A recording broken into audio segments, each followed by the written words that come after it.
Saudara-saudari, marilah kita mendengarkan renungan dengan judul Jangan Berbuat Dosa Lagi, yang berdasarkan pada Injil Yohanes bab 5 ayat 5, 6, 8, 14. Ada orang yang sudah 38 tahun lamanya mengalami sakit. Yesus berkata kepadanya, "Maukah engkau sembuh? Bangunlah, angkatlah tilammu, dan berjalanlah. Engkau sekarang telah sembuh. Janganlah berbuat dosa lagi, agar padamu jangan terjadi yang lebih buruk." Dalam nama Bapa dan Putra dan Roh Kudus. Amin. Saudara-saudari terkasih dalam nama Tuhan Yesus Kristus. Yesus berangkat ke Yerusalem dan pada hari raya orang Yahudi. Di Yerusalem, dekat pintu gerbang domba ada sebuah kolam yang dalam bahasa Ibrani disebut Bethesda. Ada 5 serambinya, dan di serambi-serambi itu berbaring sejumlah besar orang sakit, orang buta, orang timpang, dan orang lumpuh. Semua orang-orang itu menantikan goncangan air di kolam. Konon, sewaktu-waktu turun malaikat Tuhan ke kolam itu dan menggoncangkan air kolam. Barang siapa yang terdahulu masuk ke dalam kolam, sesudah goncangan air terjadi, dia akan sembuh dari apapun juga penyakitnya. Di situ ada orang yang sudah 38 tahun lamanya mengalami sakit. Ketika Yesus melihat orang itu berbaring di sana, dan Yesus tahu bahwa ia telah lama berada dalam keadaan tersebut, berkatalah Yesus kepadanya, "Maukah engkau sembuh?" Jawab orang sakit itu kepadanya, "Tuhan, tidak ada orang yang menurunkan aku ke kolam ketika airnya goncang. Dan sementara aku berusaha menuju kolam, selalu ada orang lain yang sudah mendahului aku."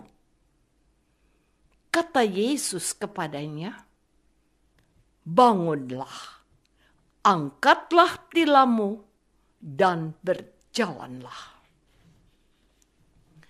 Saudara-saudari terkasih, tetapi hari itu hari Sabat. Maka orang-orang Yahudi berkata kepada orang yang baru sembuh itu, "Hari ini hari Sabat dan tidak boleh engkau mengangkat tilammu." Akan tetapi ia menjawab mereka, "Orang yang telah menyembuhkan aku, yang mengatakan kepadaku untuk mengangkat tilamku dan berjalan." Mereka lalu menanyakan, siapakah orang yang telah menyuruhnya melakukan hal tersebut? Namun orang ini tidak kenal siapakah yang menyuruhnya. Dan lagi, Yesus sudah tidak kelihatan lagi di tengah-tengah orang banyak di sana. Saat Yesus berjumpa lagi dengan dia dalam bait Allah, Yesus berkata, "Engkau telah sembuh. Jangan berbuat dosa lagi, agar padamu jangan terjadi yang lebih buruk." Orang itu keluar dan bercerita kepada orang Yahudi bahwa Yesuslah yang telah menyembuhkannya. Saudara-saudari terkasih, adalah seorang perempuan yang gemar mengalami kenikmatan badan. Waktu kecil, ia mengeksplorasi kenikmatan seksualitasnya dengan cara main sandiwara bersama sepupunya secara diam-diam. Saat remaja, ia suka masturbasi dengan membaca adegan syur di koran lokal sambil membayangkan apa yang dibacanya.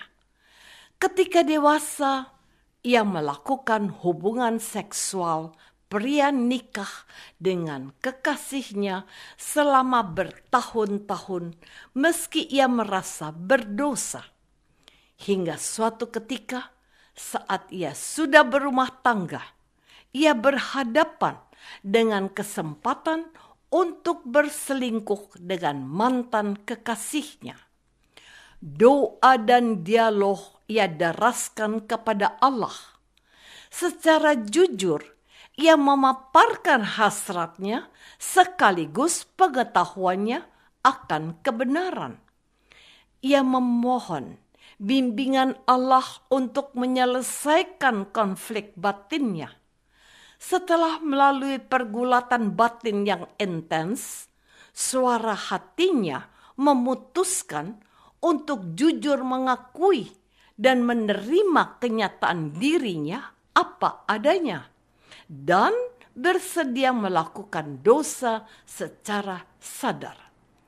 Usai melakukan dosa perselingkuhan itu, ia sadar bahwa ia tidak dapat terus berada secara demikian.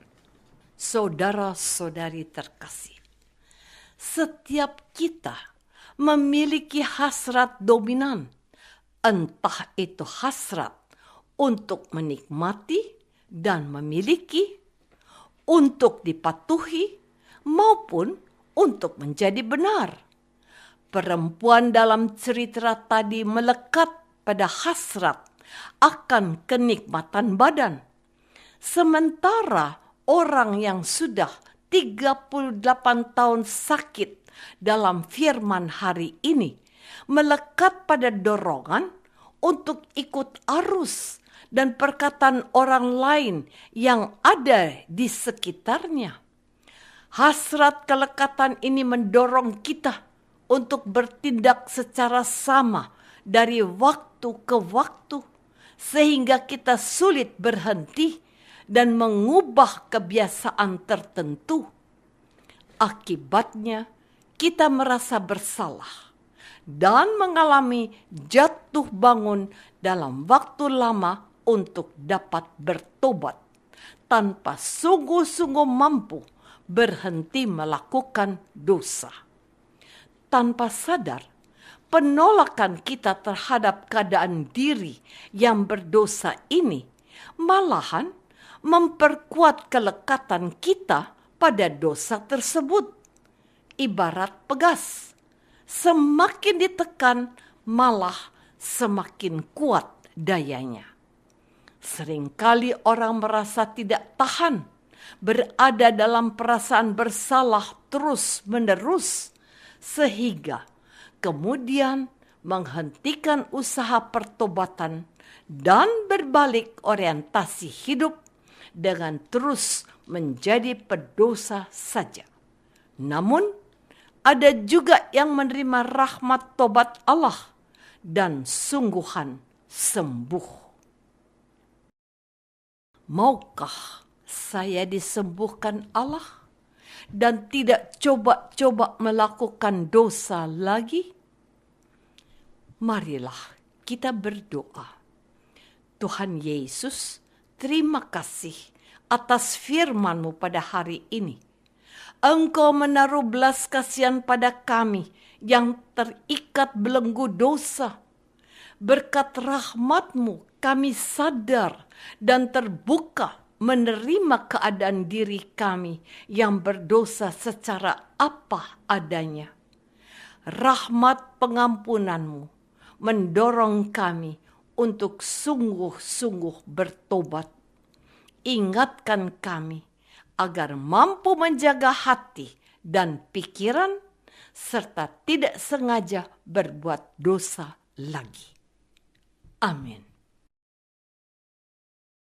Semoga kita semua selalu dinaungi dan dibimbing oleh berkat Allah yang Maha Kuasa, Bapa dan Putra dan Roh Kudus.